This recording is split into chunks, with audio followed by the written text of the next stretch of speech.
Random thoughts. The Agikuyu people did not come from Congo. Of course, there is this general understanding that the Agikuyu people came from Congo, and that is because they are the so-called Bantu people.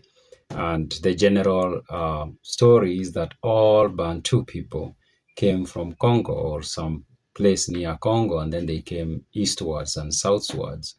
But I don't think so. Going by what I know now, and I used to believe that. I used to believe that, yes, actually, the so-called Bantu people came from Congo. But I no longer believe that. And when I say the Agikuyu people did not come from Congo, I mean the identity we know today as Agikuyu, that is. And it's the Agikuyu people is like with many other communities in Kenya today. They are a composition of people who came from all over the place. And before I talk about that, I should point out something that a comment that somebody left me in the previous video, and that is Roy Frederick. And he told me about a story about his own family, basically, and he mentioned the Banyole people. And he said the Banyole people are, of course, the Banyore in Western Kenya. They are part of the larger Luhya people. And he talked about them also being among the Luo as part of the Beto people among the Luo people. And I know that these people are also found among the Kisii. They are called the Banyaoro people. This, of course, again shows that the communities in Kenya are a composition of people from different groups. And these people from different groups did actually go into the different communities we know today. And if we were just simply talking of, oh, these people are in the so-called only Nilotic groups, then it would be like, oh, okay. Or only the Bantu, so-called Bantu groups, would be like, oh, so okay. But these clans are found in Bantu and Nilotic and to some extent some so-called Cushitic groups. And that creates a lot of confusion, as you can see. Now, the Agikuyu people, as I've said, did not come from Congo.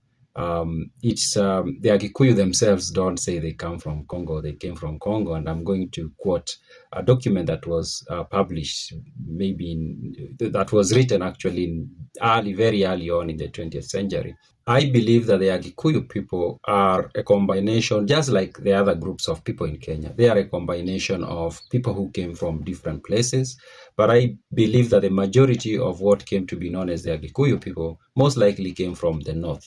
And that's what they themselves or their elders have said so many times, that the Agikuyu people came from the north, not from the west, as most documents try to put it. And that tells me most likely they are a product of people who are most likely related to maybe Oromo people, maybe actually the Oromo themselves, or people who are related to the Oromo, or some other people who are in that or who are related to those people.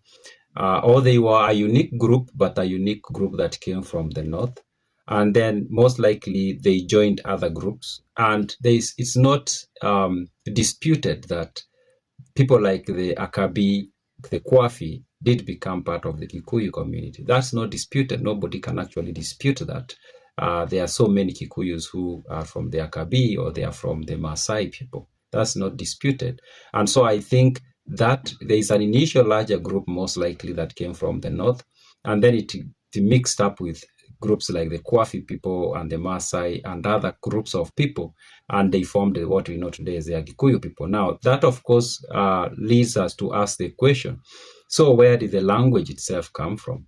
And I think sometimes we think of history as if in the past things happened differently than what is happening right now. But I think the far back you go, you realize that things have always happened the same way. What is happening today has happened before. And what I mean here is that most likely when these people came together, there was a group of people who spoke some Bantu language. And for some reasons, this entire group picked that language. And maybe that language became popular and it became the language of the group. Now, that has happened. Today, East Africa, we speak Swahili. Swahili is now the language of East Africa. But the people who spoke the language as their native language, it's a very small community, but the language has become very popular. For some reason, it became the lingua franca. And I think that's what happened with this group. I think these people came from different groups and they formed a new society.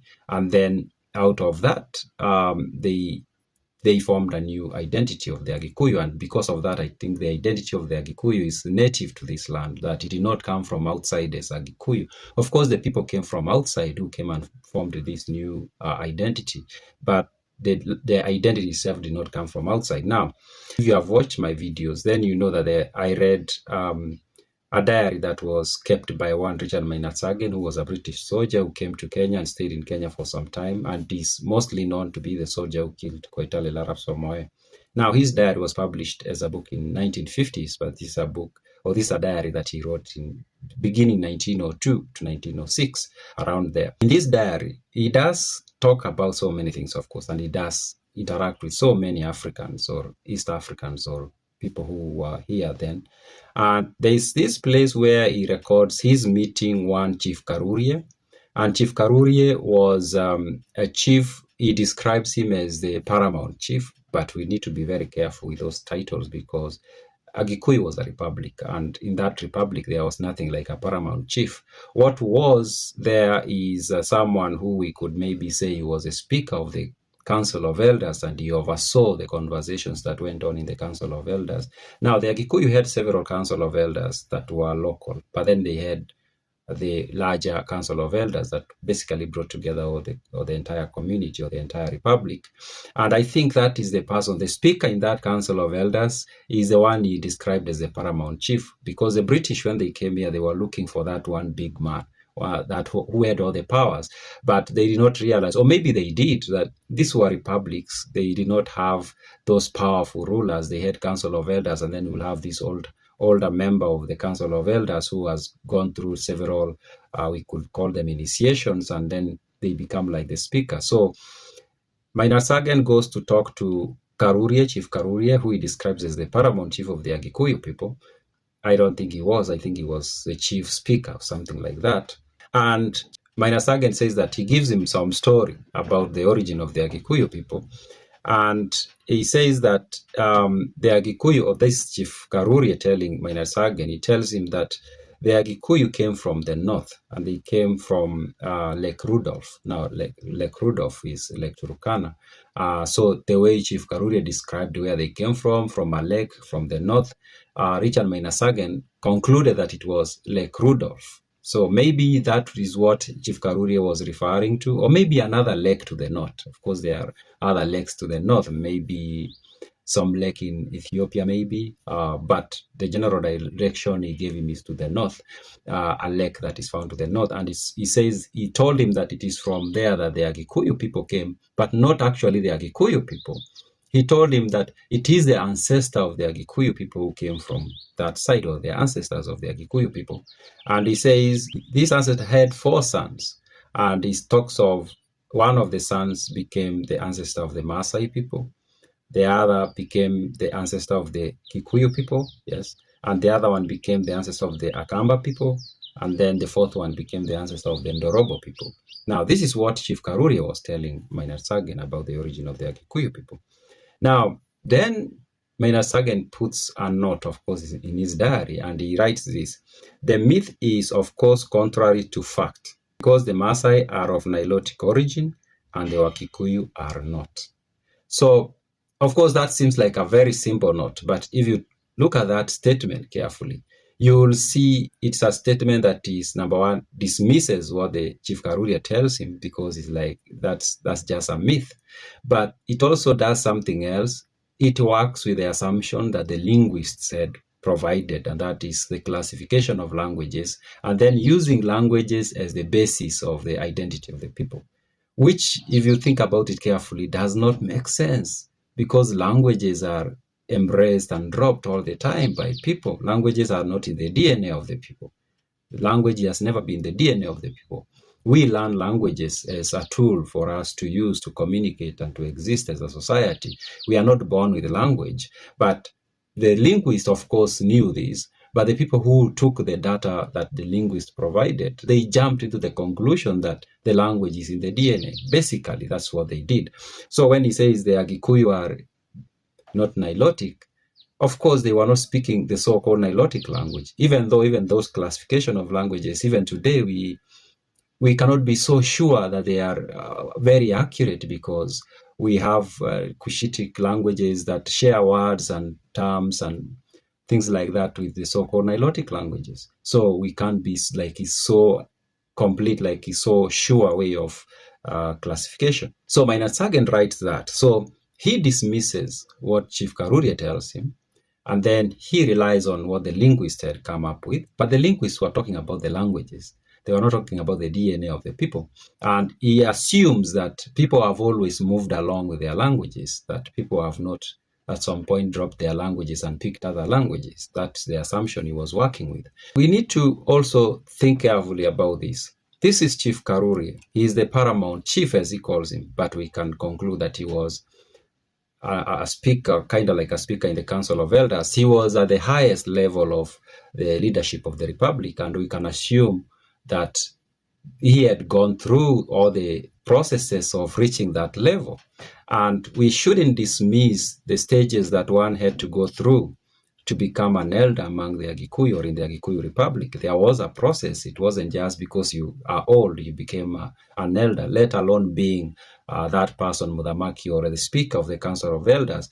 These people had to go through some initiation processes at some stages. And of course, that also meant you were fed the story and the culture, and you were given knowledge about your people, and that included where they came from. And even though this history was kept or was passed on through the word of mouth, we can't dismiss that it was not accurate. Of course, it was not accurate 100%, but we can't dismiss something as core as the direction from which the people came from. We can't. So I will rather believe Chief Karuri than Richard Meinertzhagen. And I'm going to take Chief Karuri's message that, or knowledge that, the Gikuyu people came from the north, or not the Gikuyu people actually, because even him, he makes it so clear that it's not the Gikuyu people, but their ancestor and the ancestor of the other groups of people who lived around them. That's the Maasai, the Kamba, and the Ndorobo.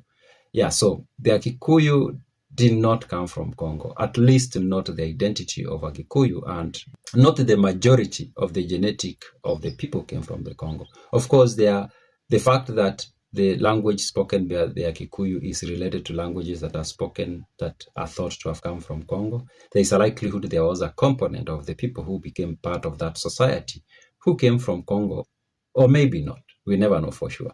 Those are my random thoughts.